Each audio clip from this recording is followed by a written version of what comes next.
आज छोट भिडटी को आपण मानक स्वागत अभिनंदन। देखो केते सुंदर भाव आमर जड़े बंधु चिकेन रोसे कर बढ़िया सुंदर भाव बर्तमान से चिकेन को घाटी पकेबे।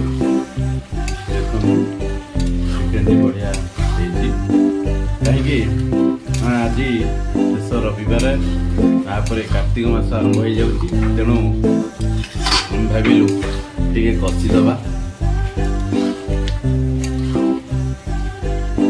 तेणु से कषाटी चली रुटी तैयारी सरी जाइए बढ़िया